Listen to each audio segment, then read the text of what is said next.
buriya abantu benshi ba blaminga The Ben ngo ntagaboneka, ariko ikintu cyatumye Meddy aba umuhanzi uri class muri iki gihugu hatazabaho n'undi muhanzi umeze nkawe. nta ntago ntago Meddy ari umuhanzi wapfa kuguha umwanya we ugiye kumubwira ubusa, ntago bishoboka.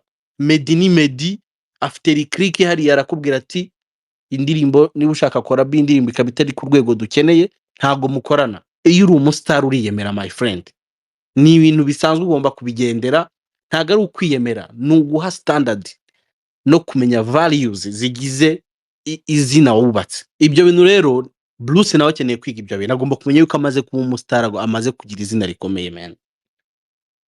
Ntago ari ugupfa kuvuga, ntago ari ugupfa kwitwara uko wiboneye.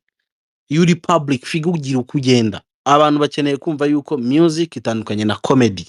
Ushobora kugenda ugasetsa abantu, ugakora ibiganiro ugasetsa abantu, ariko at the end of the day ugakotora. Ndashaka mwumve indirimbo impamvu itasohotse. Brucemelody yararikodinze. Mu kurikodinga indirimbo hazamo amagambo avuga ngo duca agashene. Ayo magambo ya duca agashene ntabwo The Ben yayishimiye. Aravuga ati ntabwo twasohoye indirimbo irimo ayo magambo ya duca agashene arimo ntabwo bikunda. Uyu mugabo Mike we mfite record yivugira ngo nanga The Ben nta munsi numwe nzigera mu amahoro. Uwo ni Mike wawo ndi ukora muri Minisante. Brucemelody ajya mu kagambane we na Medbeat baragambana, habaho gushwana kwa Gayere na The Ben, biba ngombwa ko Brucemelody yisanga Tanzania ari kumwe na Gayere, bamaze guteranya The Ben na Gayere. Brucemelody arashoboye pe. Umuntu utemera ko Brucemelody ashoboye ubwo afite ikibazo, ariko ntabwo ashobotse. Noneho mu gusuzugurwa na The Ben niho yahise yabifashe nk'aho amusuzugwe nyine nk'umuntu umaje kuba umustar. Ari naho The Ben mu mwaka ibyo ngibyo ari kuvuga bya element, kuko Ben twaraganiye n'ubundi turavugana umunsi ku munsi bitewe nuko n'ibikorwa by'imyidagaduro tuba twibereyemo mu buzima busanzwe. Noneho mu kumwegera bajya gukora indirimbo kwa element, nayo mpamvu uzabona element we na The Ben bahura nyine, ariko ikibazo kiri ku bantu bagaragiye Brucemelody.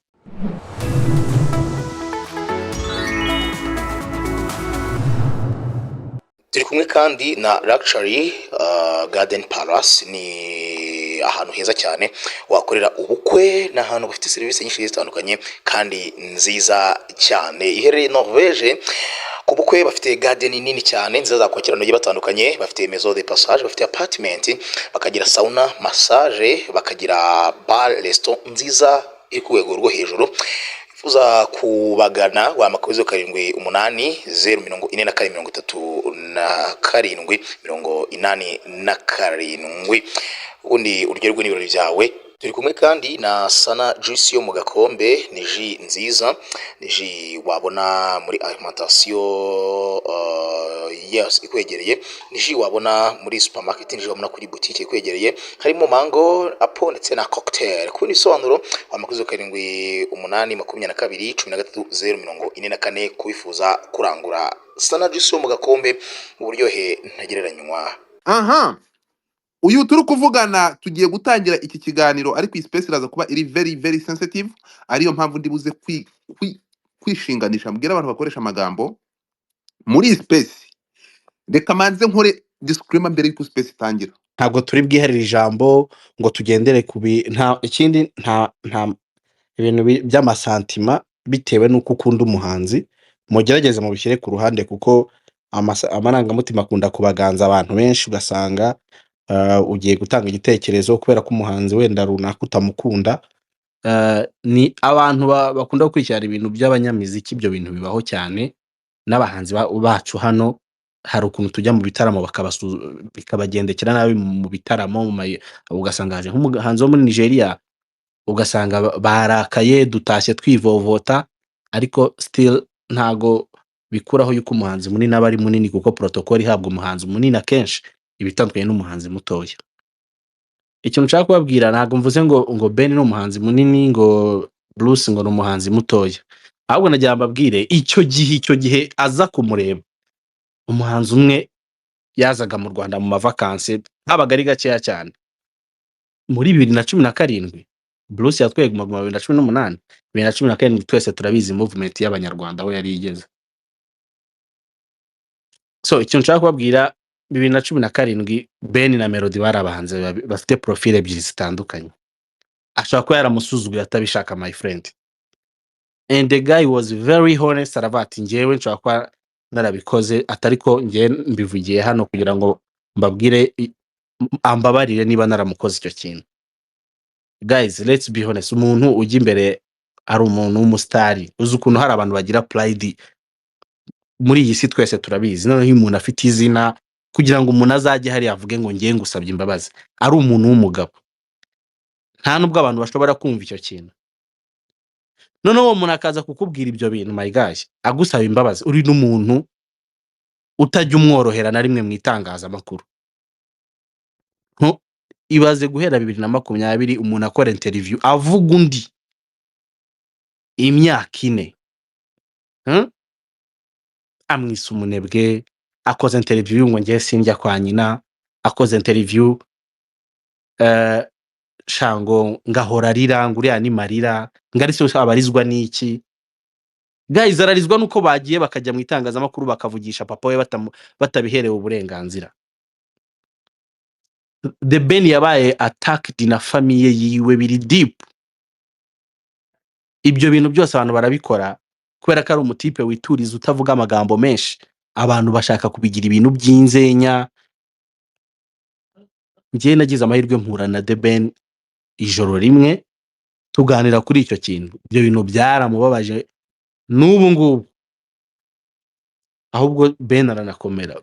Ben papa we abantu baragiye baramusindisha bamugurira inzoga, my guy, bakoresha interview papa we men kugira ngo bakunde bamushyire hasi.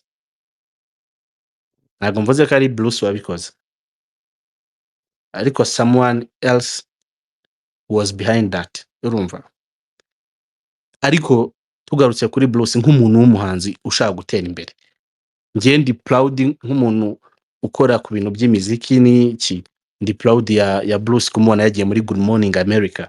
Umuntu ujya muri Good Morning America ava umuntu ugendana na Shaggy, arakata akagaruka akaza kuvuga ku muhanzi mugenzi we.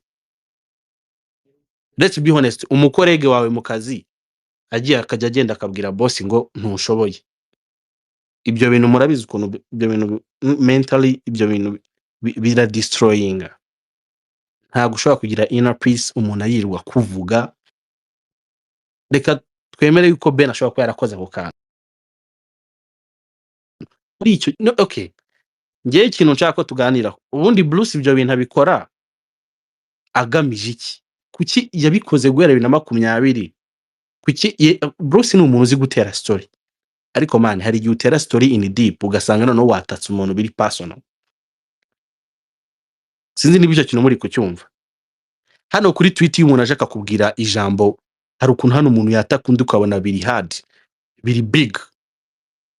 Kandi dukomeza guceceka, ibi bintu bizakomeza man. This should stop. Kuko as long as twebwe twicaye aho ngaho twumva nta kibazo, ariko hari abantu bari kubabarira muri ibyo bintu. Ese inyungu zirimo kuvuga me, ese ni ukumuzamukiraho? Ese ubundi Bruce ni umu artist, imiziki ye ikozwe abantu barayireba.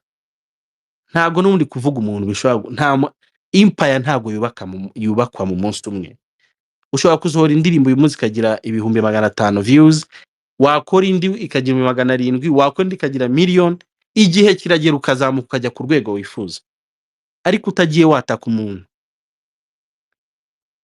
So nabonye Bruce akora interview Ben afite ubukwe, nukuri yaravuze ngo ngo ibyo bintu ngo by'ubukwe bye nyine man, hari n'ukuntu umuntu avuga nyine nta nubwo ushobora kweri umuntu afite n'ubukwe kuvuga ngo at least mwifurije n'ubukwe bwiza nk'umuhanzi mugenzi wanjye. Ubu nje hano nkavuga Godfather, nkavuga ngo Godfather ngo man, let's be umukorege wawe man, uramwubaha niyo mwabamo, nta nibwo bahanganye. Noneho umwe yabaga muri Amerika undi akorera mu Rwanda, ntibahuraga cyane. Sinavuga ngo Ben ngo yamutwaraga akazi, nta hantu bahuriraga. Ni gute umuntu ashobora guhera mu imyaka 4 aho ravuga undi muri media? kandi ubibona abikora ntago nyine byumvikana. Sinzi ukuntu mwe mubibona, turabaha ijambo, ariko Godfather ibyo bintu bimaze kuba too much. Noneho umuhanzi ubundi aba afite team, uba ufite wenda umu advisor ukuri hafi, ashobora kuba atari manager wawe, uba ufite abantu mugendana, uba ufite famille, buri wese afite famille of course, sibyo? Ariko how comes umuntu ashobora kugenda akajya yataka undi biri deep imyaka 4 ntago biri munsi ya interview 20 avuga kuri Ben. Ese Ben we ntago ari umuntu, ntago we afite umutima, ntago afite inyama ibabara nk'abandi bantu. Ejo ndi Ben nubwo yavuze man, ni kwa kundi n'ubu maze igihe umuntu ahora yarakuzengereje ariko nabwo yavuze yisabira imbabazi. The guy was very friendly, honest. The Ben buri gihe agaragaza ikintu cy'ubupfura mu bintu avuga atuje, ubona yitwara nk'umuhanzi nyine, nk'umustar, you know. Ushobora sinzi ko hari umuntu wakanga Ben kubera ko wenda atuje, ari umuntu utagira ibintu byinshi, ntago nyine mbyumva. Ariko bino bintu bimaze kugera kure guys. Iyo umuntu ahora avuga undi umwaka 1 2 3 4 5 6 7 bino bintu biri too much. So uyu munsi rero turibaza why ibintu biba uyu munsi, ejo bikongera why?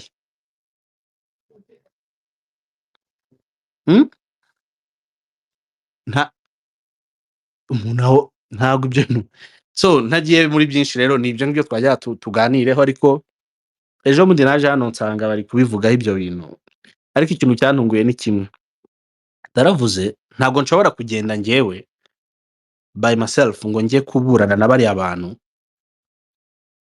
Iyo ugiye kuganira n'umuntu sometime ugomba no kubanza ukarefreshisha fresh, ukava umuntu tugiye kuganira kuri ibi bintu, uyu muntu we ninde,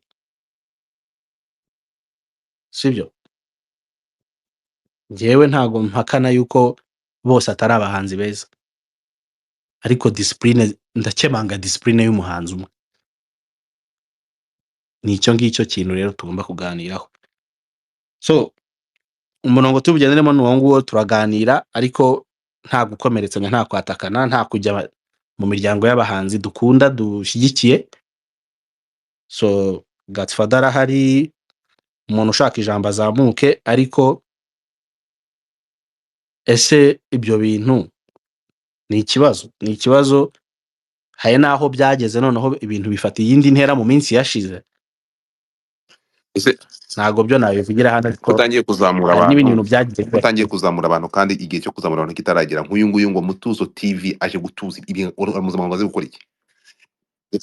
arasabwa gufunga Ndamusaba amatwi. kumanuka, ntibagakunde kwipangarika. So Brucemelody ni umuhanzi ubu ngubu tuvugana wakoze igitaramo cy'imyaka 10 amaze mu muziki, agikorera muri BK Arena.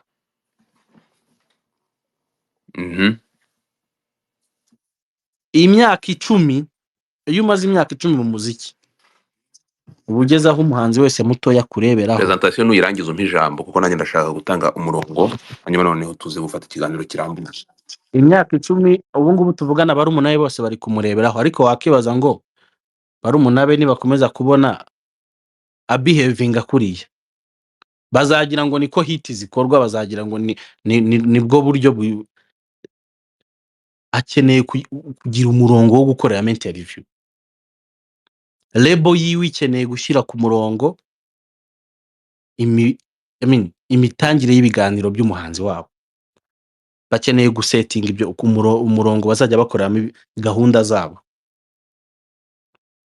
Ubwo n'abamuba hafi nabo wakibaza se bamugiriye ihe nama.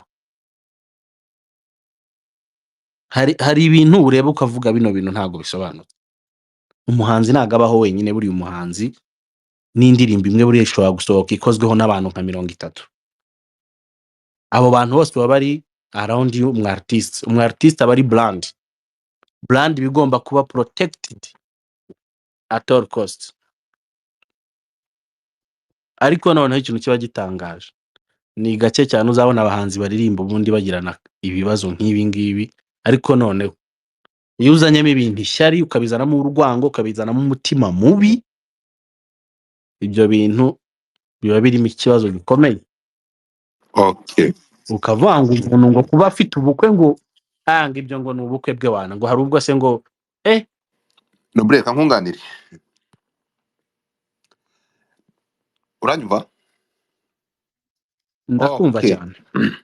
Reka ibi bintu ngiye ndashaka kugira ngo tubirebere muri iyi shusho, dusabe ko byahagarara, kuko ntekereza ko bizafata indi shusho izazana urwango rukabije bikarenga iby'umuziki, ibingibi tubona by'abahanzi bikaba ibindi nitureba nabi.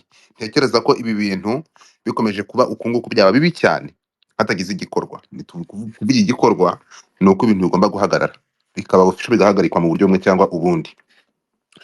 Reka tubivimuze ibintu, hari igihe umuntu yanga kubivuga, wowe uje ejo bundi ngo ejo bundi uvuze ngo kuva ryari, wavuze ngo kuva ngo 2020 cyangwa 2021. Oya, ibi bintu biteye ubwoba, biranababaje, kuko ibi bintu bizazana urwango, bimaze ko ibintu bibi aho bimaze kuba abantu bamaze gufata side, bimaze kuba amatsinda. Mu minsi mike bishobora kuba biza bikanavangura n'uturere n'ibindi nk'ibyo. Ibi ngibi ni ibintu ndi kuvuga hano, nta wundi mutima mubi, nta n'indi mpamvu uretse kuba dushobora kwamagana iki kintu, kuko bimaze gufata urundi rwego. Reka tugende gato noneho tugaruke. Ntabwo nshaka kugira ngo aba bantu baze kwitwaza kino kintu ko bigiye gutuma dupulinga out ibintu byose out. Tugiye kubishyira hanze kubera iki kintu cy'urwango kimaze gufata urundi rwego. Wowe uri kuvuga ibyakorewe se wa The Ben, ntabwo uvuga ibyakorewe mushiki we kujya bajya n'ibirebire, ibyakorewe uriya musore The Ben n'ibirebire cyane, ntabwo nshaka kugira ngo tubigarukeho. Ariko noneho ndashaka kiriya kintu manzu uvane y'indirimbo ya Rukotana, turaza kuyivugaho ku giti cyayo, yivaneho, kuko ndashaka kugira ngo abantu basome iyo ntuziraho hejuru. We gonna be back, turaza kuyisubizaho, don't worry, kuko nayo tugomba kuyipromotinga. Murebe kuri dashboard, ese bigiye he?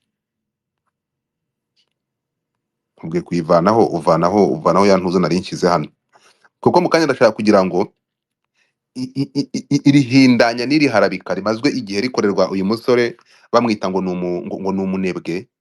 Murebe urutonde, ntabwo uyu munsi nafashe umwanya nkora uru rutonde rw'ibikorwa uyu musore amaze gukora kugeza ejo bundi kugeza uyu munsi. Hanyuma noneho mfata umwanya ndeba abahanzi batandukanye yagiye akorana nabo. Harimo abahanzi kugeza amasaha badashobora gufungura imishumi y'inkweto za ntuza za Brucemelody. The Ben niwe ashobora guca bugufi agakorana indirimbo na Muchoma. Murebe abantu The Ben yakoranye n'abindirimbo. Uyu muntu mu by'ukuri ni mu ndebere, murebe izina rya The Ben, murebe abantu yakoranye n'abindirimbo batandukanye. Uyu muntu ariyemera, uyu muntu ntabwo azi kubana, uyu muntu arirata.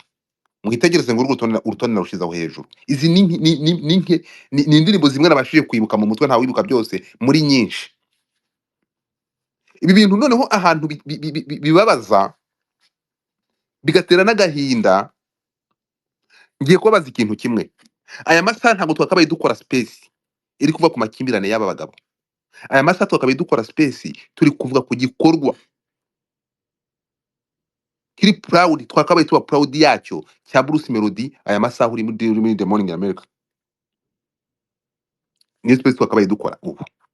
Aya masaha ibinyamakuru ntamayitwe ntabwo byakabaye bivuga ku makimbirane y'ibi ngibi, bakabaye bavuga kuri interview na Brucemelody arimo muri Amerika, ifite akamaro, ihesha igihugu agaciro. Nta munsi ngenzi zigera mfobya ibikorwa by'umuntu, ariko nta n'umunsi ngenzi zigera nemera ubuheza nguni. By the way, nyuma y'iyi space n'ahandi, mugende mujye gushyigikira Kinyusi for what he's doing aya masaha kuri ya televiziyo. Ariko ibi ngibi ntabwo bituma umuntu atavuga ukuri. Reka tugaruke gatoya dusubire inyuma, basubize inyuma mu bintu mutari munazi biba biri inyuma. Ngiye nivuganiye n'umuproducer Element n'abandi agikorera muri Country Record. ndashaka kugira ngo iki kintu bano basore bashatse gufata kugikoresha kugira ngo bahindanye izina rya The Ben, ndashaka ibi bintu byabaye muri 2018 niho izi saga zabaye mwabantu mwe. Ndashaka kugira ngo mwumve ibi bintu mubone ko aba basore gukora ibi bintu babigambiriye. Nabajije navuze ko se bishoboka bite, ngerageza kubaza aba producer bakoreye The Ben bagakorera na Brucemelody, ndabahamagara ndabaza ni iyihe mpamvu muri mbere ko nkora runo rutonde muri ruraho hejuru, ndabaza ni ukubera iki Melody adakora indirimbo na The Ben, ni ukubera ko atakoranye indirimbo na The Ben kuko ntabwo nabyumvaga. Ndavuga noneho reka nze nshaka aba producer mbabaze impamvu, ni ukubera iki abandi abakora bo muri zo korabo nashyizeho hejuru namwe muze gusoma murebe kubera iki adashobora guhereza korabo cyangwa adashobora kuba collaboration ya Brucemelody na The Ben. 2018 byagenze kuriya byagenze, ntabwo byigeze biba ikibazo. Ibi bintu bashatse kurira nonaha ntabwo ibintu byigeze birakaza Brucemelody, ntabwo byigeze bimurakaza. Kuba yaragiye kuri coding ntibihura na The Ben ntabwo byigeze bimurakaza. Melody we urahanga urabizi, ibi ngibi muri uvuga ngo yaramuhemukiye, mwe muri kuvuga ko mutazi reality. Ngiye kubabwira ukuri mukumve mukumenye. Ibi ngibi muraza kumbwira noneho mvuga ati okay no ntabwo uri umutima w'umuntu yaba yarababaye. Oya, yaza kuba barandaza ko bafakte ko atababaye kuko ni ibintu bisanzwe mu buhanzi, kuba ushobora kujya kureba umuhanzi mugenzi wawe ukariko ntimubona cyangwa bikagenda ukundi. Inspiration y'umuntu iratandukanye. Nabonye play iriya play ni play what ntabwo nabikinje, ntabwo bira biwacu byabagaye, ntabwo biriya ni ibintu biri normal kuzikina n'ahantu hose mu masijyo barabikina. Tugaruke gato, iyi message ndagira ngo Brucemelody ayumve. N'aba baheza nguni bashatse kurira kuri iki kintu bagafata Brucemelody bakaba bari kumwambika ishusho mbi. Brucemelody amasaha agatekereza ko ibi bintu okay, aya masaha ushobora kubona ko biri kugukorera, ariko end of the day ibintu bishobora kuza kugira ingaruka ugasenyuka bro, ugasenyuka. Ngiye nababwiye Riderman yakoresheje amaravuga ati umuntu udakunda imiziki ya Brucemelody ngo yanga umuziki muri rusange. Ura musore araririmba, ni n'umukozi, ni munyakazi. Uwamwise munyakazi ntabwo yabeshye, ntabwo ngenzi kurya ruswa. Ariko reka tugaruke, nge nacukumbuye amakuru element ibi bintu uze kubyibuka tubivugana.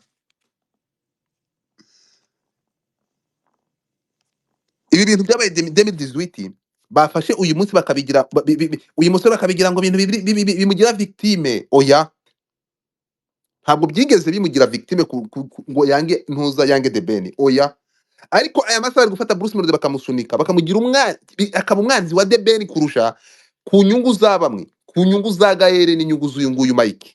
Ntabwo ngende bureke kuvuga amazina, ndaza kubisobanura. Impamvu ni iyihe? Iki kibazo kibaho 2018 iyi ndirimbo ntisohoke ni ibintu biri normal ko abahanzi bashobora gukora indirimbo ariko ntisohoke cyangwa ntirangire.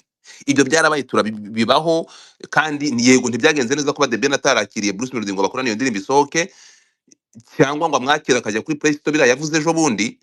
Ntabwo ibyo ngibyo ntabwo ari ngo byo gushima, ariko ntabwo nubwo ntekereza ko ari ntabwo inka yacitse ibere my friend, nta gitangaza kirimo.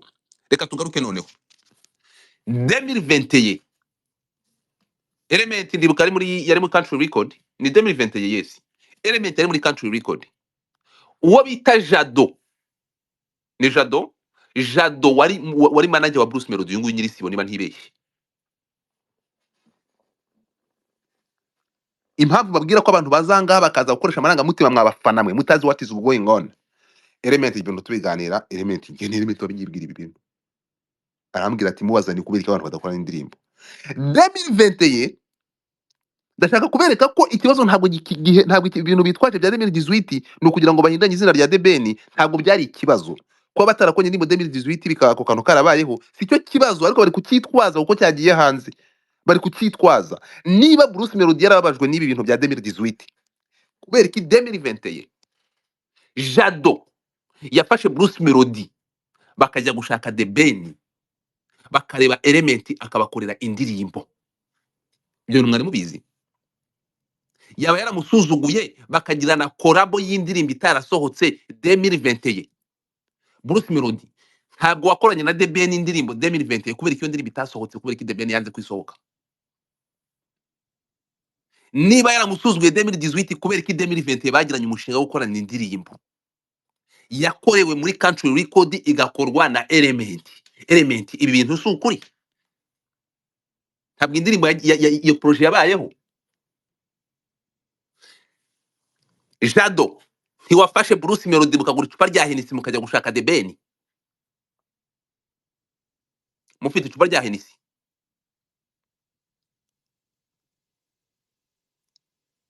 Element mbabarire ngushyize hanze.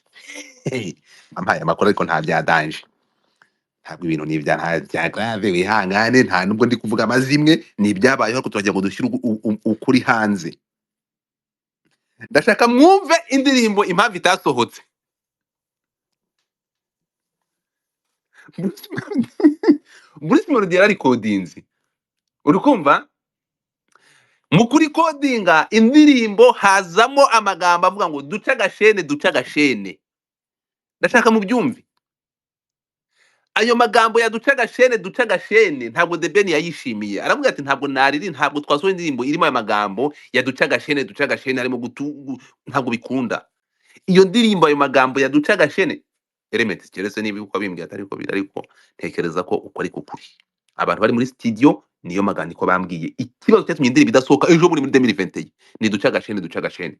So iyi ndirimbo yarimo amagambo Bruce Melody yaririmbye arimo duce agashene niyo yatumye indirimbo idasohoka ejo muri 2020.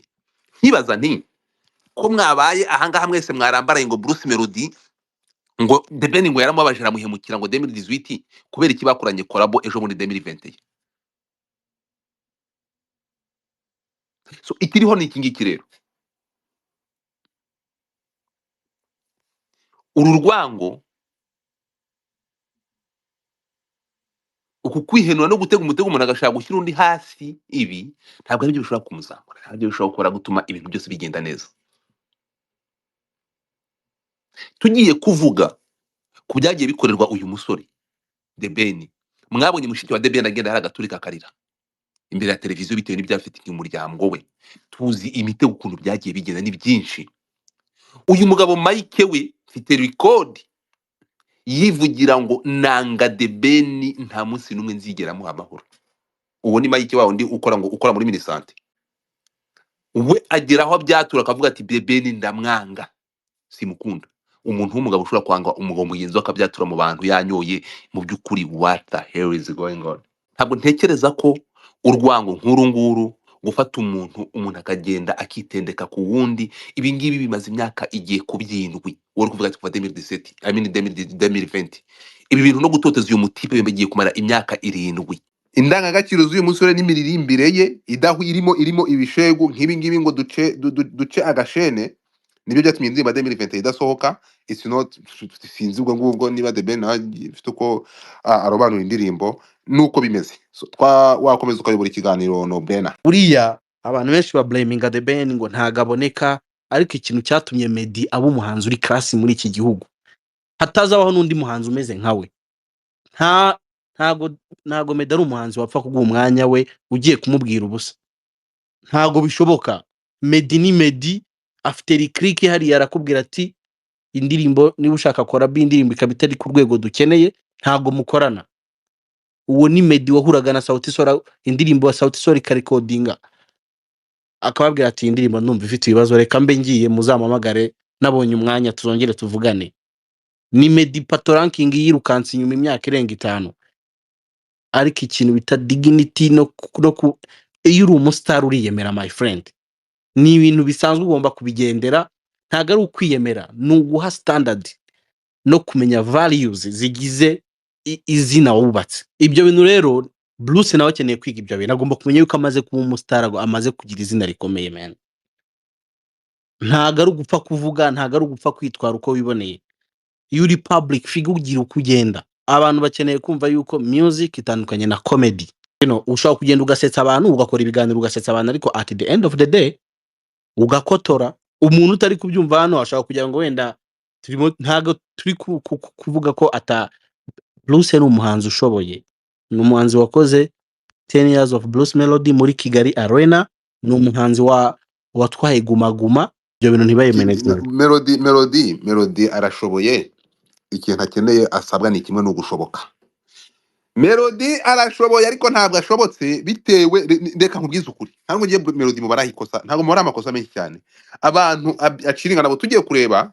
Ariko reka mbabwire ikintu kimwe, reka mbabwire ko murebe ukuntu, ariko reka nzibabwire ikintu nibitangaza kabisa. Muri Tanzania, tugarutse Tanzania gato, The Ben yafashe umuntu Gaere bazana muri Tanzania. Reka dusubire muri Tanzania gatoya mbere yuko dukomeza tuza dufata n'ahandi. Bageze Tanzania, The Ben aravuga ati uko biri kose Tanzania hari abaproducer bangana bati mwabantu. Tanzania hari abaproducer bangana bati. Afata ntuza afata aravuga ati uko byagenda kose ntabwo ngiye nshobora gukora iyi projet ngo aya mafaranga aribwe n'abatanzania gusa ngo tugiye gukorana na Tanzania nta munyarwanda urimo. Aragenda yizanira ikishi yizanira uje kumurimbura, aragenda afata Erenani Medbit ariwe nyirabayazana w'aya matiku bari gukoresha uri kuzamura aya matiku yose n'ibi ngibi urana we bagira ngo yaravumwe. Aragenda aramuhurutura aramubwira ati funga imizigo niba mubyibuka nje mfite amajwi uri mugabo twaraganira no murabyibuka. Aramufata yari afite projet cyangugwa avuga ati vicyangugu no duhurire Tanzania mutegera indege ngwino iyi projet nawe igireho credit kuko hari mfite umukire kandi afite amafaranga menshi kandi aya mafaranga nawe wabikora. Ntabwo tuyo gukoresha abatanzania kandi wowe uhari. Afata kabutindi ayishyurira indege bayishyurira hoteli araza abana nawe aravuga akora kuri iyi projet. Sinaturi kubyumvikana. Muzi ikintu yakoze amara kuhagera ntabwo nani Medbit yarazi Gaere yaje kuko ari The Ben umuhamagaye. Ahageze ikintu yakoze yaramugambaniye. Abakagambane gakabije bagambana nande hagambana ndashaka mwumve The Ben aje muri projet azanye mo Gaere kuza bakugera Tanzania, ahamagaye umuntu i Kigali, uvuye i Kigali yagaze Tanzania ahita agambanira The Ben. Amaze kumugambanira ahamagaza Brucemelody. Brucemelody ajya mu kagambane we nani na Medbit baragambana, habaho gushwana kwa Gaere na The Ben, biba ngombwa ko Brucemelody yisanga Tanzania ari kumwe na Gaere bamaze guteranya The Ben na Gaere. Sinira muri kumva icyo kintu. Ibyo ngibyo The Ben ntacyo byabimubwiye, yakoze indirimbo irarangira bamujugunye yisanze hanze, ariko indirimbo arayikora projet irarangira akoresheje amafaranga ye arangije arazamuka. Ayo makimbirane yani ntabwo byo tujye kuzamo bya Gaere na ntuza ahangaha. Reka ugende wibaze uvuge ngo izi space zakabaye ziri kuba bari kuvuga ku ishyari n'urwango n'ubugoryi ushyirwamo na Mike na Gaere. Niyo byari bikwiye cyangwa tukabaye turi kuvuga kuri performance nziza nabonye yakoreye muri ya televiziyo nziza cyane yambaye na Made in Rwanda yarameze neza cyane, asigaze no kuvuga icyongereza. Mwabonye ko bimeze neza kuko tutavuga kuri ipozi Brucemelody arashoboye pe. Umuntu utemera ko Brucemelody ashoboye ubwo afite ikibazo, ariko ntabwo ashobotse bitewe n'abantu bamugaragiye. Ibi ngibi byo kubivuga ndabivuga kizamanga ngewe naramwandikira ndimuramvisha mbwa ati my friend umuntu yarambye ati ko Brucemelody agiye kuza amago dufada ko mbona ibintu bya show bizubiramo cyane Brucemelody agiye kuza muri New York ntabwo byansaba iki kugira ngo Brucemelody ntegure igitamo ari gutegura aza performingemo uwo muntu atuyira iruguririya ni ku mupaka muri Toronto ntiyegeranye na ntuzarana New York, abantu batuye muri Ontario mu muraho. So afite concert ndashatse nimero ya Brucemelody ndamwandikira ndamubwira nti reka nafashe nimero ya Brucemelody nyaka umuntu nimero mfata nimero ya Brucemelody nyihereza uwo muntu baganira mu hakazi niba bishoboka azabona umwanya. Nta mutima mubi Brucemelody n'ujago nta gitima kibi urukumva kuko ni umukozi ni munyakazi arakora ibikorwa bye nta wabipfobya biragaragara. Turi kumwe and I'm willing to support kuko ahagarariye igihugu. Mike ni gute Brucemelody ushobora kumufata ukamushyira mu rwango rwa The Ben ukajya kuri umutamika. Gaere ibibazo afitanye na The Ben kubera iki ashobora kubifidinga, kubera iki Melody ikiguzi z'ikibyo iriya team management imukorera bitakwishyurwa n'ibikorwa bye bikishyurwa no kumushyira mu rwango rwo kwanga The Ben no kumusunika kumuhindanya. The Ben nta gitima kibi yarasukiye record turi recording indirimbo bararecording ariko haza kuvamo ikibazo kuko Brucemelody yaririmbye nk'ibishegu. The Ben aravuga ati ntabwo najya muri iyo ndirimbo ntabwo bikunda ko yasohoka, ntabwo na Parifisa ntabwo nashyiramo input yanjye ahantu uri kuririmba ngo duce agasheni sinzi ibyo by'agasheni ngo n'ibindi. Gatfada ugitangira kuvuga ibintu by'ibishegu Ben ahita avuga ati bye. So iyo muziki ntabwo za The Ben mushobora kuzimuryoza nimuze kureba urwo rutonde rw'abantu 30 nabonye abandi bagiye banyandikira none ya generation ya ba The Ben uretse gato ba The Ben ba Riza Kamikazi ba Medi ba Miss Jojo iriya generation yabo ba Patrick Nyamitari ya kiriya gihe ba Mani Marite ni abahanzi babayeho bafite uko bagenda bafite uko bakora, ntimubazane mu by'ubu, ntibihura. Bari abatipe bakora gospel bagakora na R&B iri class, bagira icyiciro bakoreramo ibintu byabo, ntabwo ashobora gukora indirimbo y'igishegu. Muri n'inshuti ukamugira iyo nama aba yumva umwanga. Abantu mukanya turaza kuzamura, batangira uzamura abantu, tangira uzamura abantu bazamuke. Ikintu kimwe tuza kuvuga kuri iki kiganiro, ntabwo ngiye Brucemelody, nta kintu na kimwe, nta kintu mfana Brucemelody, ngiye ndi umufana w'ibihangano bye, urumva 100%. Umuntu udakunda imiziki ya Brucemelody uvuze ngo reka nkubwize ukuri, niyo waba nka Brucemelody igihe cyagera ukajya kwiherera ukumva imiziki kizi kuririmba nakasa mutwe, ariko uri Kempoli ugomba guhinduka ugomba guhinduka ukagira ikinyabupfura. Nta kinyabupfura ugira kuko ntabwo ushobora gukora ibintu nk'ibi ngibi ngo utoteze umuntu. Brucemelody ntabwo dufite fact ko uri mu bantu batoteje The Ben mu kohereza iwaba abantu, ariko ducukumbuye ibimenyetso birari ko ari mwoherezaga bafata ku mavuta bakajya kuzonga umuryango wa The Ben. Ducukumbuye twasanga ari mwohereje abantu kumva ya se wa The Ben. Urimo kunyumva? Ibyo ngibyo nabyo no kugira ngo nugutwika. Tujye gusubira inyuma, niba abantu bashobora kugeraho bafata umuntu bagafata kamera bagafata abantu bakabishyura bakajya kumva y'umubyeyi w'umuntu wapfuye kujya kwakorera ikiganiro. Yes, ndabasuje cyane. Ni opa umunyamakuru? Yes, niwe. Cyore. Harya ntukora mu bintu by'imyidagaduro? Cyane nibyo mbamo cyane buri munsi. By'imiziki. Nako by'imipira, by'akabumbu. Oya mba muri showbiz. Okay, ngaho jya mbere. Reka twumve igitekerezo cyawe. Murakoze. Nanjye ndi mu bantu bakunda kwibaza impamvu bino bintu dukunda kubigarukaho kandi ukabona ko ari uruhande rumwe rukunda kuzana izino mpagarara. Ndagira ngo duhere mu mwaka wa 2017 The Ben yaje mu Rwanda inshuro. Icyo gihaza yaje aje muri cya gitaramo gitangira umwaka cya East African Party. Ego. Aza kugaruka muri Garadina cya bakundi habaho nyuma nyine yo kwita izina, habaho kwakira abashyitsi baje. Icyo gihe nibwo habaye amaproje, izino proje z'indirimbo ya Brucemelody na The Ben. Icyo gihe Brucemelody yari ari hit kuri ya ndirimbo yahinduye y'ikinya akayita Twatoye. Icyo gihe Brucemelody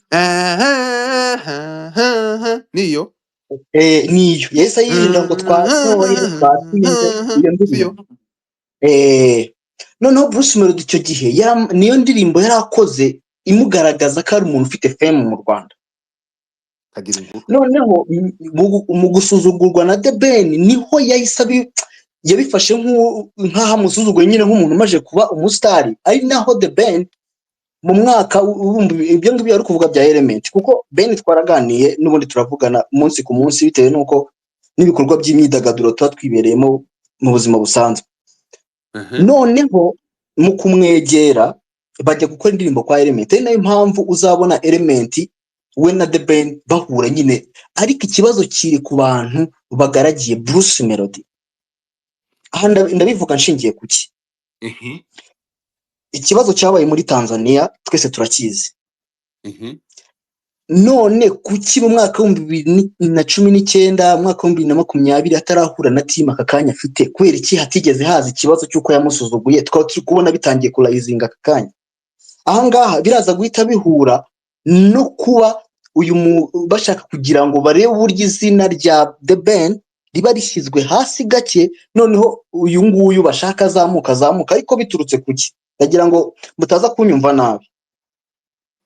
The Ben we ni umuntu usa naho afite kwizera abantu bagiye bakorana rimwe, bagiye banamuhemukira mu buryo bumwe cyangwa ubundi, ari naho habayeho ikibazo cyo kuba we yarahisemo na biriya bintu yavuze. Nge ngaruka no kuri team baba bari kumwe, cyane cyane ubwo ndavuga manager Muyoboke. Abantu baba mugira inama, sinumva ko biriya bintu yakoze we wenda agasaba imbabazi mwarivuze ejo bundi, ariko byari kuba nk'umuntu wari usanzwe ceceka yari kumwegera bakabicoca ubwabo, ariko bitewe na team imugaragiye ikomeza isunika Brucemelody, ubwo niho ndi kuvuga, byatumye aka kanya Brucemelody aricyo kintu agiye kubakiraho, ari nacyo kintu tutakabaye tuvugaho. Aka kanya showbiz inyarwanda ifite ikibazo cyo kuba abahanzi bo mu Rwanda ntashobora kujya muri Kenya ngakore one man show, ntibishoboka. bitewe n'iki turi guhora mu matiku iri kuzanwa n'abantu bari kwigishwa ibi bya showbiz aka kanya babajyana muri side bashakamo kuko sinumva ko amafaranga uwitwa Gaël Kamugaruke amafaranga afite aka yewe ni kanya Gaël koko yakabaye afite ikindi kintu arimo arubaka kuko ubu ngubu niba Brucemelody yagiye muri Amerika kandi ni ikintu cyiza twese tugomba gushima habe no kuba habaye guterwa intambwe kw'abantu bo muri team tubateka tujye muri ministeri tubabwire tuti dore umuhanzi wacu agiye kuri platform ikomeye ku isi ese muradusapotinga gute dufite visit Rwanda dufite ibindi bintu bya presenting igihugu cyacu ariko nta na kimwe tubona bitewe n'iki harimo gushaka kwikura no kutareba mu buryo bwagutse ngo turebe ese niki cyakorwa kugira ngo umuziki wacu ujye mbere ari naho hantu aka kanya The Ben noneho aka kanya tugaruke turebe noneho mu gihe aba bombi nibakomeza muri aya matiku aka kanya niba showbiz yacu turi guhora muri matitire so turi kubona ngo Brucemelody na The Ben wa mwana uri hasi azazamuka te mu gihe uwitwa Brucemelody nawe arimo aragenda agakora show irakundwa n'abake bitewe n'uko ari abamaze kwishyiramo ko Bruce ari atifuriza neza The Ben ubwo n'abafana ba The Ben usange n'aba The Ben ntibareba neza Brucemelody kandi twakabaye twubakira umugozi umwe tukareba ni ikintu kimaje kuba personal nkuko mwabivugaga na No Brainer yabigarutseho abivuga ati ni gute umuntu agenda akavata umuntu niba afite ubukwe yego niba ari umuntu ni opponent mu buzima busanzwe ariko ntago byakabaye personal umuntu ajya kuvuga ati ibyo by'ubukwe bwe bimurebe je tubanza iki kintu kigomba gushakirwa umuti mu buryo bwihuse kuko bitashakirwa umuti hakiri kare biraza guteza ikibazo kandi urabaza kubona ko umuziki wacu ntahura buri kugana mu gihe nidukomeza kumva ko kino kintu ari showbiz ntabwo ari showbiz iyi ngiyi ahubwo ni uburyo bwo gushaka gusenya umuntu mu buryo navuga ko nyine ni nko kumurandurana n'imizi ye kugira ngo yibagirane mu bantu kandi siko byari bikwiye ni icyo gitekerezo nari mfite kandi mbwira abantu ko dukwiye kubanza tukanariza ibintu mbere yuko tugira icyo tubona ko ari showbiz ifite uburyo itwarwamo n'uburyo ibindi bintu nabyo bifite uburyo byanarizwamo opa fata ijambo uyu ngo dukumbuye ngo niba ari dukumbuye nzi ko nta kintu uza kuvuga dukumbuye wowe ukumbuye harima uravuga cyangwa ngo utumure nkumanure abantu babaje gutyo gusa kwiyumvira bataravuga babaje bafata space inkingi bakaza kuyigeningamo mujye muza mugeninge nta kibazo okay ijambere tugire uyu munsi turavuga ibintu byose hari byinshi bitaraza komeza ikintu nshaka kugarukaho ibijyanye no kuba Melody ni umuhanga kuva na kera kandi Ben yakomeze kujya bivuga kenshi mu ma interview yose yakoraga avuga ati rwose umuhanzi urimo arazamuka nemera cyane akajya avuga gusa cyane kuko izo interview najyaga nzumva no muri Samedi Detente no mu interview menshi yakoraga ariko nshaka kugira ngo abantu tureke kujya mu bintu bya fanatism tubanze turebe ese umuntu ntajya hariya wari urimo urabivuga ati se umuntu ntajya hariya akita umuntu umunebwe rimwe na rimwe hari igihe umuntu ashaka kubivuga ariko nta kimenyetso na kimwe kigaragaza umuntu ni umunebwe mu buhe buryo cyangwa se nta na kimwe yigeze agaragaza okay icyo ngicyo noneho tukivuyeho tugaruke turebe ku bijyanye no kuba The Ben yaragaragaje excuse n'indirimbo bakashaka kugira ngo bongere bakore indi ariko none ikibazo ahantu kiri ku mugabo bita Medbeat umugabo bita Medbeat nawe ni ikibazo hagati y'aba bagabo bombi sinzi ariko nanone nahise menya impamvu bro Medbeat ni ikicucu ejo bundi rwasabye amakuru mfite ngo rwageruje gutakamba rukimara gukora bira rwakoze byo guteranya bari abagabo aragenda asaba The Ben imbabazi none yongeye kugarura amatiku ibi byose reka ni ubikora ni bya bindi nimo ndavuga Ben yagize ikibazo cyo kutenguha n'abantu yifashishaga hafi amasnitch menshi yakomeje kugenda mugenda iruhande aka kanya akaba ari abantu barimo barashaka kumushyira hasi kandi bakabaye bashyira hamwe ibaze noneho mu gihe aba bombi baba bafitanye indirimbo aka kanya navuga ko umuziki w'u Rwanda niba Tanzania kuvuga ati mu Rwanda dufite impano hari impano na Diamond arabivuga akabitangara none se tuzabikomeza kubigaragaza gute kandi turi mu bintu by'amatiku ari naho tugaruka kuri aba bantu bari kuza biyitira ngo bagiye gufasha abahanzi koko baje gufasha abahanzi cyangwa bafite ibindi bibagenza ntabwo nshaka kugaruka Gaël ntabwo nshaka kumuvuga ko nawe afite ibikorwa arimo arakora turi kubona ko hari icyo bigiye gufasha music oya industry cyangwa se jewe gaere nanone sinzi iyo mbonye uriya mutipe ndware bana simbizi ntabwo bikunda kabisa ntibyakunze noneho n'uriya mugeni bari abantu muri iyi showbiz ni abantu baje kwiyere simbumva simbanga mwabagabo mwe shondoroketa na mugenzi wawe ngo niba ari mwene nyoko uriya ngo niba ari Ken simbiyumvamo ni uburenganzira bwanjye zikamwo zitanye simbiyumvamo ibikorwa mukora mukomeze mubikore ni akazi kanyu ntabwo njya mbiyumvamo pe gende mwesurane nk'abahanzi mukore nk'imiryango ndabashimira ko musigiye mubikuramo ikindi mureke kurira izina ry'umuntu wakoze ibintu ah,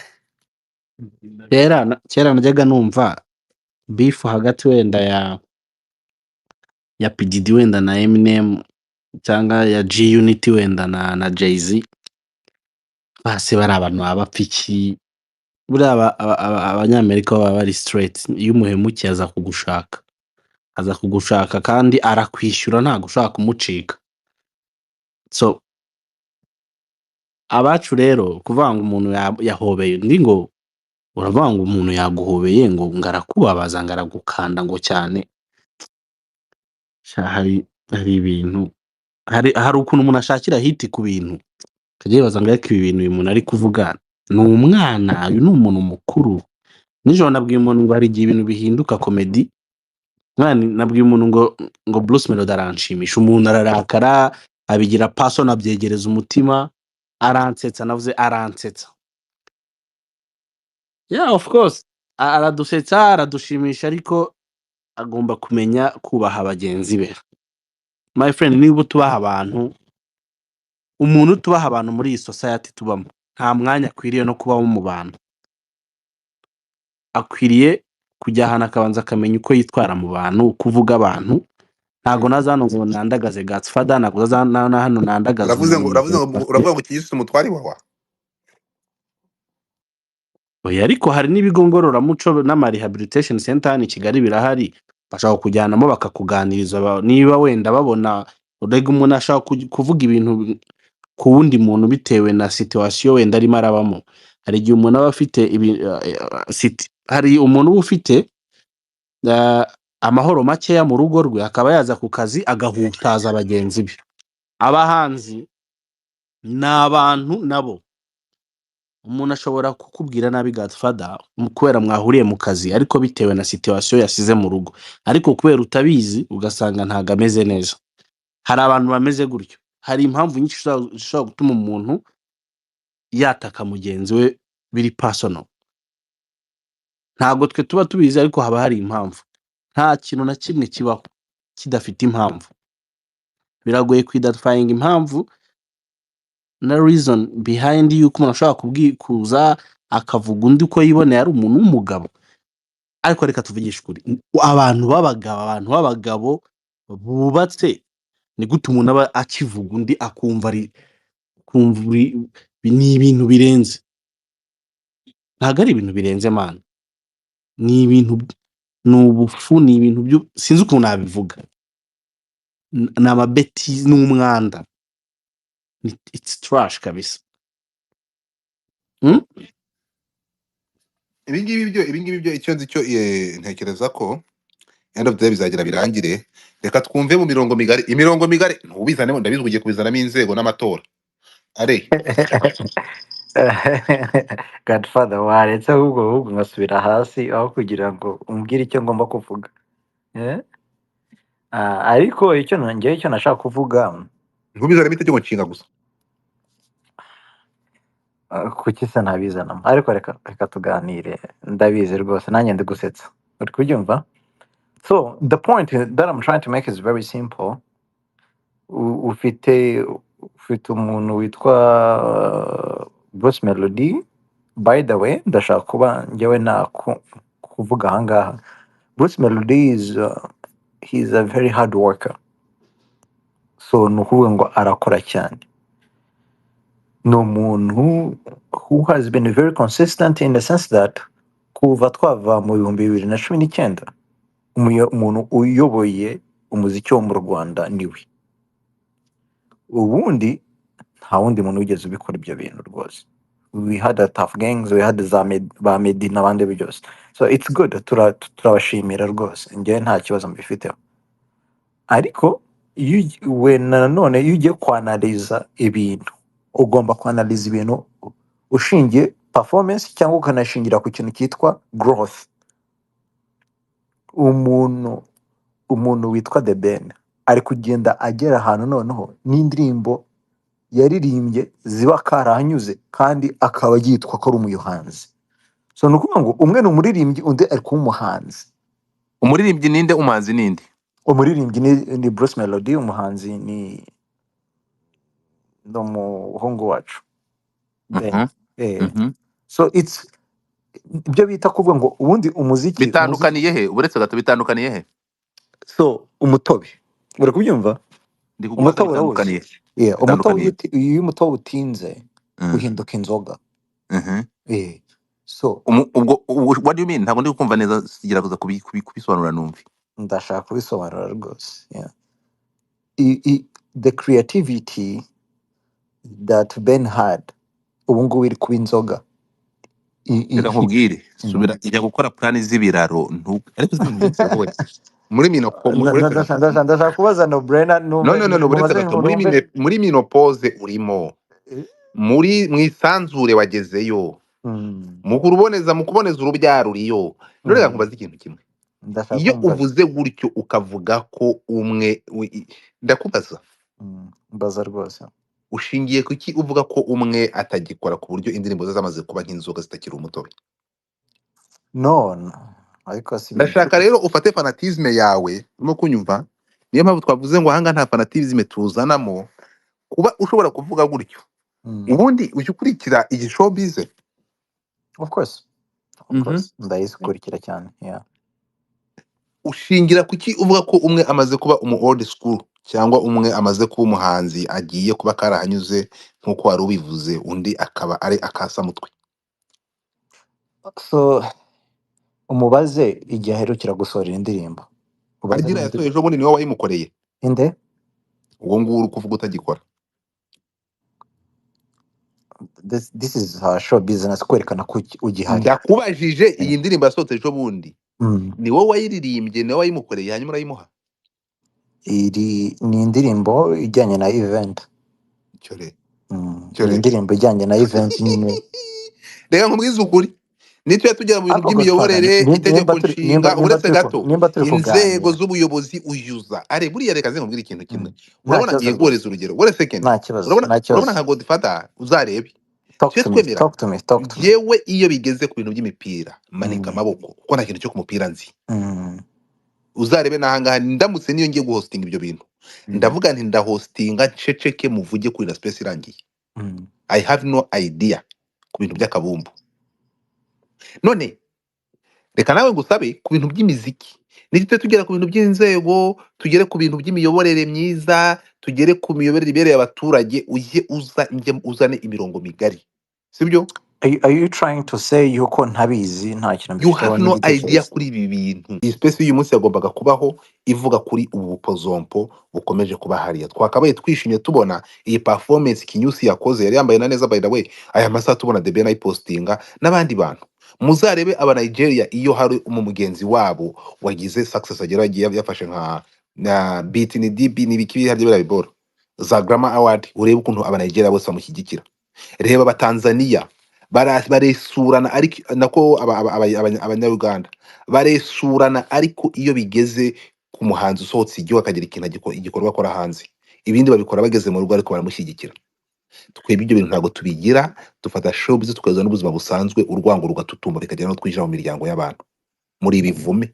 By the way, Godfather, ngiye kuvuga ukantu ni ukuri ndi very proud ya Bruce kuntu ya njye nubwo mbere nabonye Bruce yambaye neza. Uribuka Bruce bwa mbere ajya muri ngwere yambaye neza? Uyu munsi nubwo mbere nabonye Bruce yambaye neza artist from Rwanda. Iyo space iraza kuba ni mugoroba yo kuyovuga kuri la performance. Oya reka muhe credit y'umuntu yakoze ibintu byiza, turaza kuyitanga hangase ngiye turi kumunera, turagaruka kuma credit inyuma, turamugarukaho n'ubundi ntaho turamujya. Rega nawe afite umunwa wamunaniye ni nk'ibyo byose.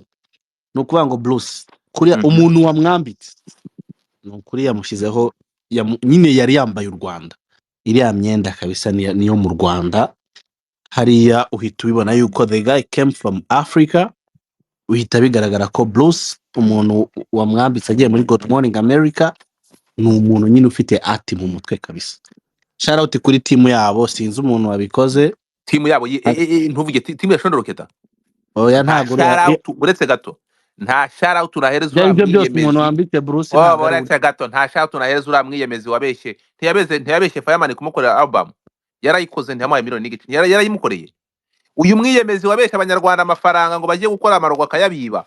Gaere nibandi ryigendera, nta keza ka Gaere. Ntimukambwire rero ngo ntukambwire uriya, ntukamubwire. Urumva? Ntukamubwire uriya nta kintu nagende. Noneho nsigaye mbonana ntuza we n'uriya mugenzi we naje gusanga nawe uriya bisekeje. Ntukambwire bariya, nta kintu bamubabwiraho. Ntukambwire timu iza igafata umuntu ikamusenyesha abandi, igafata umuntu. Ntukambwire Shondoroketa na timu ye kuva namumenya nta keza ke. Yarafashe mugende murebe ibintu yakoreye Rubavu, bakubise umwana Rubavu baramukubita arapfa, baramusura bamutiza umwuka. hari njya mbona Bruce yambaye avuga ariko hari igihe Bruce njya mbona, hari nk'igihe njya mbona Bruce habaye nka show nkabona yambaye ukuntu nkavugana ariko se wowe nigute ujya kugenzura imyambarire y'umugabo mugenzi wawe uri umutinganyi? Njyewe ngomba kumwitegereza buriya ukuntu ajya kuri stage yambaye ibintu nkavuga ni ibi bintu ninde wamwambye kugenzurira imigabo y'imyambarire y'umugabo namwe abantu barenga 10,000 from nawe upfuye kwambara ibintu byose bibonetse wowe ntabwo iyo myambarire ntabwo imataringa mane imyambarire. Reka nze nkubwire ku myambarire y'umugabo, imyambarire y'umugabo ntabwo ibyo ngibyo biragisigaye mu Rwanda. None se ko ntuza yambara amagunira abanyamerika? Uretse gato, ntabwo ugeze kubona. None se niba wabonye ko wabonye uretse gato, ntabwo ujya ubona ntuza yambaye ikuvureri umugabo wari hana. Ibyo myambarire byo biveho, ntabwo imyambarire mataringa tureba ibyavuye mu bikorwa none se abantu bo mu Rwanda bagomba kwambara barebeye ku mugabo wari hana. No, ibyo ntabwo dufata umwanya wo kuva ku myambarire ya Brucemelody, tufata imyambarire ku gikorwa yakoze. Ibyo by'imyambarire ntabwo turi abagore. So icyo ndi gukubwira ni iki ngiki, kigerageza unyumve. Noneho ushaka ko Bruce agenda yambaye ubusa, niyo yakwambara ubusa akaririmba neza bitwaye iki? Ibyo ngibyo ntabwo ndanga kugira ngo aririmba neza kandi n'undi asanzwe aririmba neza. Ayo tugiye gusubiranamo kandi turi ku ruhande rumwe. Ubu dumbaye wasigaye akibye imyenda ntabwo bizi kamwe tugende mu by'imyenda, ntabwo ndanga turi mu makirane y'ubuntuza. Brucemelody ku rundi ruhande muvandimwe, Brucemelody ego nibyo ni inyagasozi. Urumva urebye umuntu hari Kanombe, Brucemelody avuga urugendo rw'ubuzima bwe yarababaye, ariko ako gahinda n'ishyano wahuye nabyo ry'ubuzima bubi ntabwo uza kubitura ku bantu. Gerageza ubeho ugipfura. Brucemelody ntabwo ajya mu rwego wowe wamenye ko niba ushobora kugenda ukicara imbere ya guverinoma muri Rwanda de bakaguhereza performance ukajya hari imbere ugatanga igitekerezo.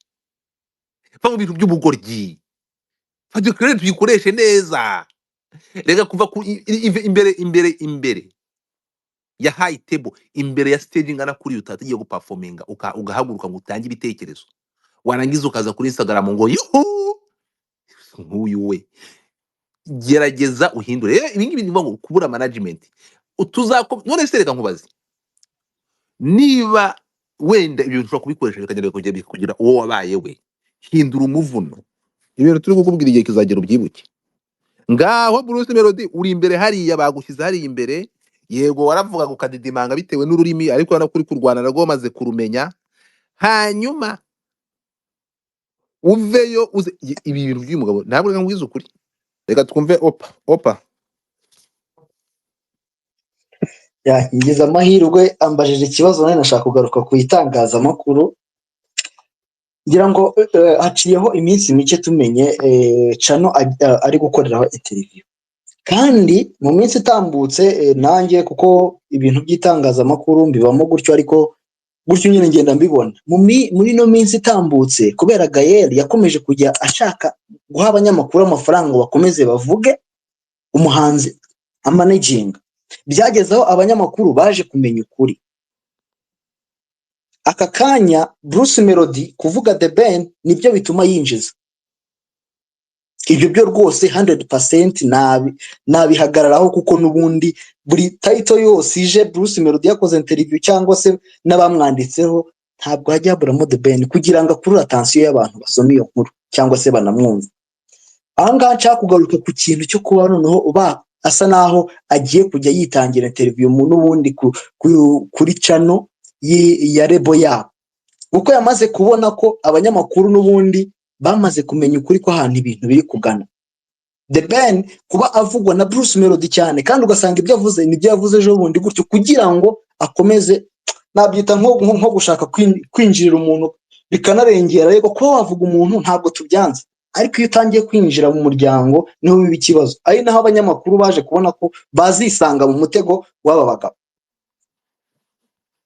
Sinzi niba namwe ariko mubibona, ariko ngewe ku mboni zanjye mbona ko n'ubundi itangazamakuru ritangiye nabo kubatera umugongo. Ari nacyo kintu numvaga nshaka kugarukaho. N'ikindi kijyanye no kuba Ben ni umuntu utarigeze asa naho yinjira mu bintu bijyanye na social media cyane ngo ashake gutwikiramo. Brucemelody iwe yaje abona nta hantu yamenera, abonye Meddy akwitinze Sekira agiye muri gospel abona ntiyamwataka, asigarana The Ben. Gabihuye na management ye nayo itavuga rumwe na The Ben. Ubu rero topic nta yindi ni The Ben, ni The Ben, ni The Ben, ni The Ben mpaka kugezana n'ubu ngubu. Tekereza muzumve nanahindukira agarutse Kigali, uzaba wumva mu interview azatanga ntabwo azaburamo The Ben. Cyo rwose racyabwiye The Ben ni umuntu umucururiza n'abanyamakuru rimwe na rimwe hari igihe utabaveba kuko nabo bashaka kugira ngo bicururize, baramumubaza kuko bazi ko neza nawe ari cyo kintu ashaka kugira ngo avuge. Abanyamakuru bo ntibongere kubagarukaho, urumva?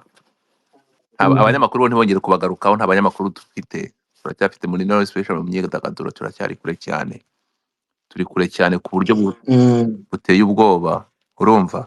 So hagati aho ngaho ho ntekereza ko ejo niho space zaba ejo, iyo nzakora ibishoboka twumve version ya The Ben.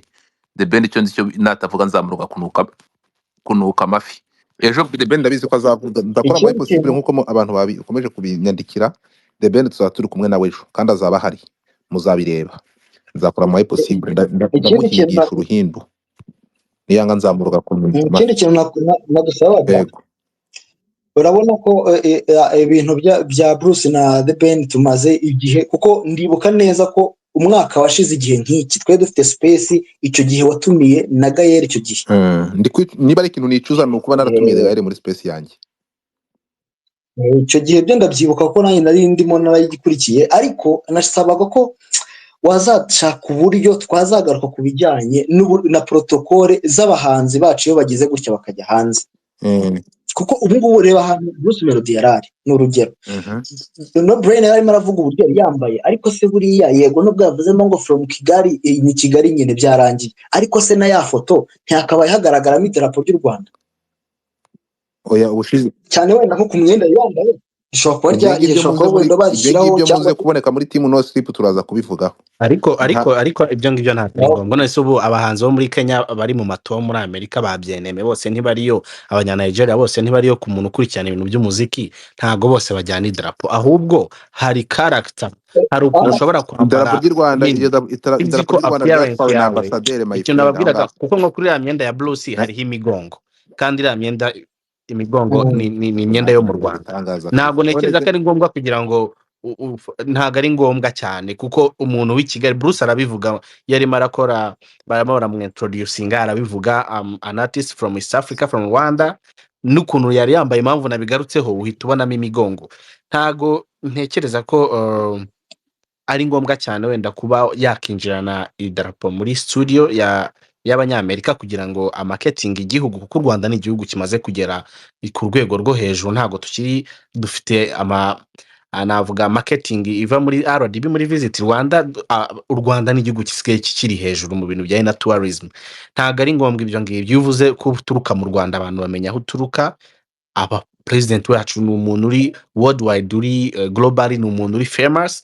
So ntago nashyira ko ibyo ngibyo ari ngombwa, kuko natwe tugomba kujya twihana respect. By the way, urumva umunyamerika kuguha ikintu nashaka kubwira aho ngaho muri ari sector rwose nanjye nemera ko turi kuri standard nziza, ariko se showbiz yego turabizi ko dufite visit Rwanda Arsenal irambara PSG nuko ariko na wa muhanzi w'u Rwanda yagara bivuze ko ari umunyarwanda ntabwo mvuze idarapo nuko ari urugero ntanze imigongo se hari abantu batazi iby'imigongo Yewe, ariko byibura ashobora kubona ni reka n'akandi reka mbwire kamenyetso icyo kibazo kagaragaza wa mwihariko w'u ugifiteho, Rwanda. reka nkigusubiza mu buryo bwa gihanzi kuko njye mbana n'abahanzi kenshi, sibyo? Reka mbwire Mm, impamvu nari nagarutse mu kanya ku kintu cy'imyambarire.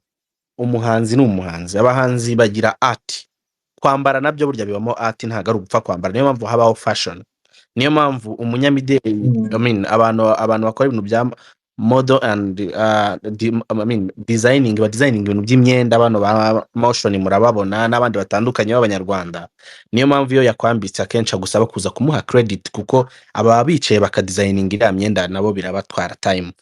Ntekereza yuko umuhanzi mu myambarire ye hagomba kuzamo art, ntabwo ari ngombwa ngo yambare ngo uhite umenya ngo yavuye muri Sierra Leone cyangwa muri Gabo, ariko ushobora kureba uburyo yambaye ukabibona ko harimo art. Art ni ikintu kugira ngo urakibona ukabona ni cyiza, ariko si ngombwa kuhita umenya description yayo ngo ibi bintu bimeze gutya na gutya. Iyo ubikeneye ujya kureba, niyo mpamvu bataginga bashyiraho ama credit ku bantu bambitse abantu, bashyiraho kugira ngo umenye aho iyo myenda yavuye. So ntago ntekereza ko ari ngombwa ko umuntu yambara ku buryo uhita uvuga ngo yaturutse muri Congo Brazzaville cyangwa muri South Africa, ariko imyambarire burya nayo ibamo art. Ntago kandi art burya nziza ni ya yindi umuntu ubona ibintu ariko ntuhita usobanukirwa ibyo ari byo, ni bya bindi nyine ubona ariko ukabona ko ari byiza, ko ubuhanga buba buhishe, nyine ni ibintu biba biri hide. Inyungu Kinyusi akura mu kuvuga Ben kuva muri 2020 kugera ubu, gukora interview yamuvuga nk'umuntu w'umugabo, akuramo iyihe ni iyihe mpamvu ibiri inyuma? Wowe wumva ikibazo nacyumvise cyane, nacyumvise no Brenda wikwivuna. Bishobora kuba biterwa n'abajyanama batazi aho isi igeze, cyane nawe akaba atajyana n'ibihe, ntame ko bwa buryo abahanzi bo hambere bazamukiragaho mu bintu by'amabifu bikigezweho. Jye ndiwe nkurikije level amaze kugeraho, nta n'izina ry'umuhanzi najya mvuga ku buryo buri negative, narya mvuga amazina y'abahanzi mu rwego rwo kugira ngo mbatere akanyabugabo, nabo mba promoting, mbamenyekanishe. Biriya ni ibintu bya kera, niyo hari n'abamugira inama ko byatuma avugwa mu itangazamakuru baramushuka, kandi nawe niba iki kiganiro cyumva cyangwa azacyumva azamenye yuko Oscar Kim yamuhaye inama nziza kandi y'ubuntu yo kuva muri ibyo bintu bitakigezweho. Uburyo bwamumenyekanisha bwatuma akomeza gutumbagira burahari, aho kwitwaza uwo ubona nkaho ari we wa kabiri kuri we. So si byiza kuvuga ibigambo byinshi yarahagije. uwa kabiri ushatse kuvuga wari mini wa kabiri? Ntabwo njye nshaka kuvuga, ndavuga baza uti ninde uvuze. uwo wa kabiri urinde ushingiye kuki ufata ukabugira umuntu ukamugira uwa kabiri mu muki mu myaka? Nakubwiye nti uwafata nk'uwa kabiri, ntabwo ari njye umufata nk'uwa kabiri. uwa mbere ninde? Ubwo yumva ko ari we wa mbere, hanyuma umugwa mu ntege niwe nyine afata nk'aho wa kabiri. Tuzagera muri vision Senkani Brucemelody ataragera afungura imicumi y'inkweto za The Ben. Ntabwo bikunda aya marangamutima. Nuvuga utyo udafite facts werekana, iyi face yose irafatwa nk'aho wayiteguye mu gushyira umuntu hasi. Ntabwo no ndaguha fact, baza fact nziguhe zime. Ntabwo ibikorwa, ibintu byose bigendera ku bikorwa. Urimo kunyumva? Turagendera ku bikorwa n'izina ry'umuntu. Ntabwo aya masaha wafata izina rya Kinyusi ngo urigereranye n'irya The Ben. Ni ibintu bibiri bitandukanye. Urukumva? Hari ibintu bibiri bitandukanye. Yego arakora, ndashima ibikorwa bye, ashobora kuzagera ku rwego The Ben ariho, ashobora no kuzarurengaho ye. Tubyemeranye. Urukunyumva? Ariko mwiza ibyo bintu birashoboka. Ni umukozi, ni umuhanga. Tubyemeranye, sibyo?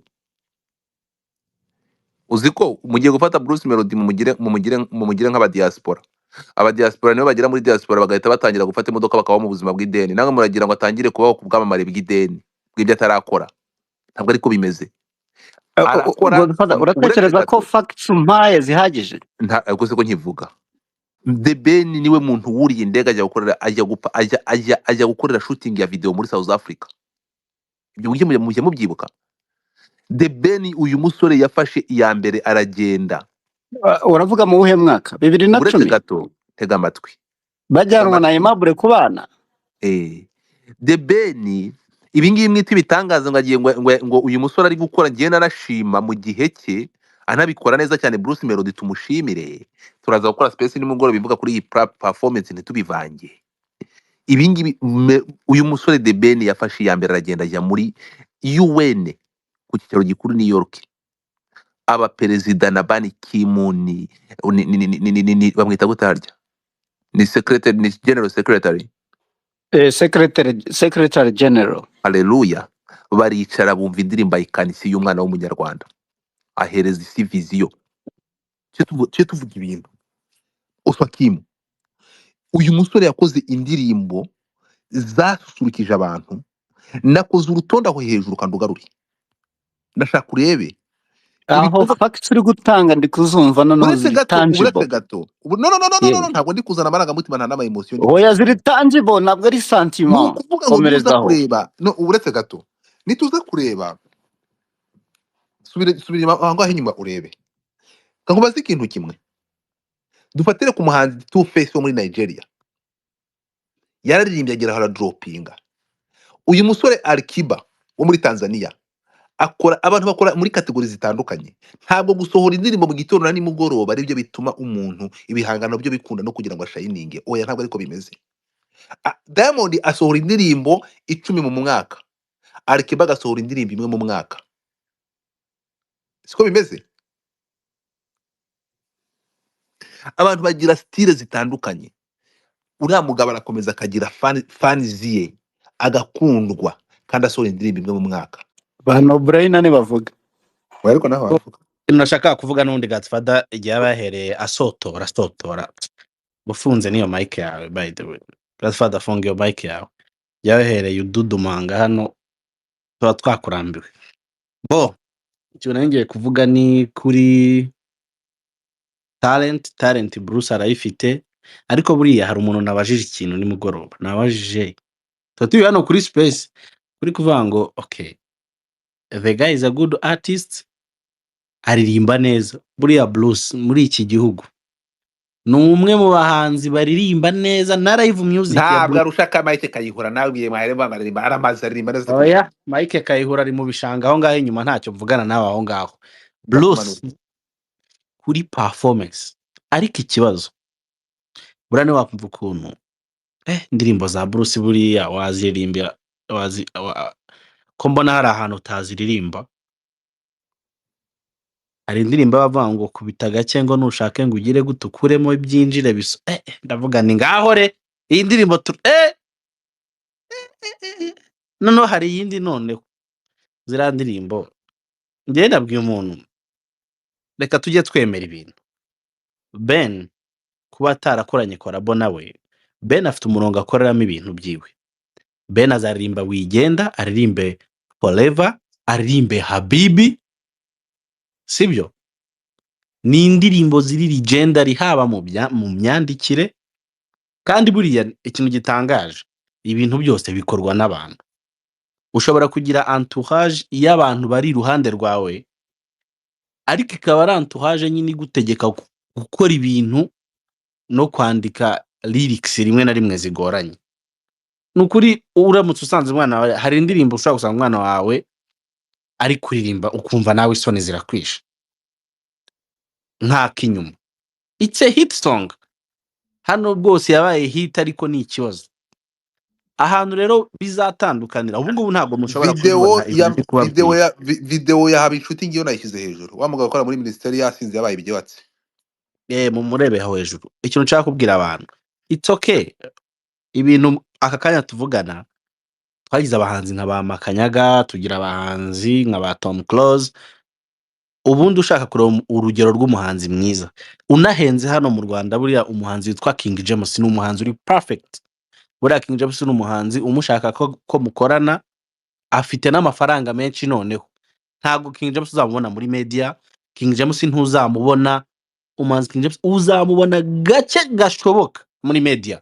Ariko nagira mubwire ngo burya simbizi, ariko burya King James ntabwo abuze mu bahanzi babiri batatu beza u Rwanda rwagize. Niwe muhanzi waje muri Guma Guma abahita ahita yitwara mu gihe gito gishoboka, ariko ntuzamubona muri media. Ntabwo King James uko ameze ntabwo yabigizwe na media, yabigizwe na talent yiwe iri massive kandi urabibona ni King James. Yes, so ikintu nshaka kubabwira aho ngaho, hari abantu benshi umuntu yareberaho. Ntabwo ariko mvuze ngo Bruce ngarebere kuri King James kuko Bruce ni umusitari yakoze ibintu bye biba successful. Ntabwo naza hano ngo mugiye ngo mvuge ngo Bruce ngo na aya, ntabwo ari ibyo nshatse kuvuga.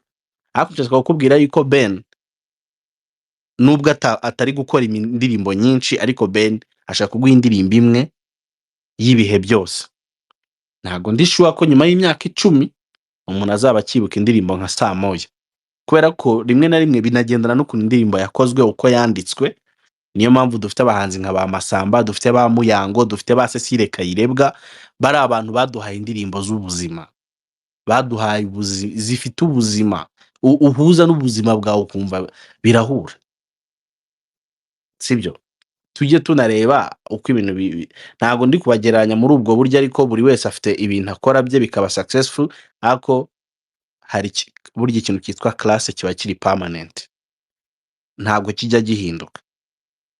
So abantu bashaka kutabikubwira kubera kuvuga ngo nditeranya n'ibindi, ariko at the end of the day umuntu imyaka iragenda, abantu barakura, ibintu bikazamo abana bakiri batoya. Ubu abahanzi generation ya mbere barakuze babaye bakuru, sibyo? Knowless ntaga wamugeranya na Harahiye Ways, sibyo? Igihe kizagera Ways ajye kuri on top, n'ubu ngubu ameze neza, ariko ntago azasimbura Knowless, never. Knowless azahora ari Knowless, azahora ari umuhanzi w'umuregent. So ibyo rero uririmba nibyo byubaka umuryango nyarwanda, nibyo abantu bakubahira. Igihe iyo kigeze umuziki abantu bavuga ngo Ben ntakora, najya mbabwire ngo umuziki utandukanye n'izindi career. Ku myaka 35 40 umuhanzi wamaze kuba mukuru, haraba bagikora indirimbo nyinshi bitewe n'icyo bakeneye kugeraho. Ariko najya mbabwire ngo umuhanzi nka The Ben ni umuhanzi ufite n'amafaranga menshi. Ntago ntekereza ko umuziki ari wo gusa yakoraga gusa, afite ibindi bintu byinshi yagiye akora bimuha amafaranga. Akeneye no kwenjoyinga akarya ibyo yakoreye. Imyaka 20 mu muziki ni myinshi, ni imyaka myinshi ishoboka. Ubu umaze kugera kuri level ukeneye no kubaka ubuzima, asigaye afite umugore nawe, sinavanga wenda nirwo rwitwazo, ariko afite umuryango, akeneye kubaka ubuzima bwe. Ni ibintu bisanzwe. Asohoye indirimbo imwe mu myaka 5, nta wamublaminga. Ibyishimo yatanze tuzabimushimira gutyo. Ntago agendera kuri ikindi kintu nkunda kuri Ben na Meddy, ntago bajya bagendera kuri pressure y'abantu. Bari abatipe bari perfect, bakwereka yuko ibintu uri gutekereza bitandukanye n'ibyabo, ubikunde cyangwa ntubikunde, it's up to you. Ariko muri rusange nta muntu nyine, buriya nuko abantu baba badashaka kubyitegereza neza, ariko burya umuntu yabangamiye undi ukabibona. Burya tujye tuvuga ngo justice for all, kuko niba dukundana, niba dushaka kubana mu mahoro, dushobora kubona ibintu bise bitari byiza tukajya duceceka tukigira nkaho nta kibazo. Come on, reka tujye dugerageza turebe aho bitameze neza, tubishyire ku murongo, twubahanye tugatukanye. Yeah, so that's further, keep it up kabisa, ngo haizo credit. N'abandi badukurikiye mwakoze. Uyu kuzamuka ndi gufunga. So see you man. Niko Fabri Kapara. Anyway, so mwakoze cyane. Mukaya duhurire kuri space ya Kinyusi ivuga uburyo ya performance neza, muze mutange credit. Ndabakunda ariko mbatinya kubi. Turi kumwe kandi na Luxury Garden Palace, ni ahantu heza cyane wakorera ubukwe, na ahantu bafite serivisi nyinshi zitandukanye kandi nziza cyane. Iherereye Norvege ku bukwe bafite garden nini cyane nziza zakwakira abantu batandukanye, bafite maison de passage, bafite apartment, bakagira sauna, massage, bakagira bar, restaurant nziza iri ku rwego rwo hejuru. Fuza kubagana wa makozo 78 044 ubundi uryoherwe n'ibirori byawe. Turi kumwe kandi na Sana Juice yo mu gakombe, ni ji nziza, ni ji wabona muri alimentation yes ikwegereye, ni ji wabona muri supermarket, ni ji wabona kuri boutique ikwegereye, harimo mango, apple ndetse na cocktail. Kuri bisobanuro amakuzo 78 kubifuza kurangura Sana Juice yo mu gakombe, uburyohe ntagereranywa.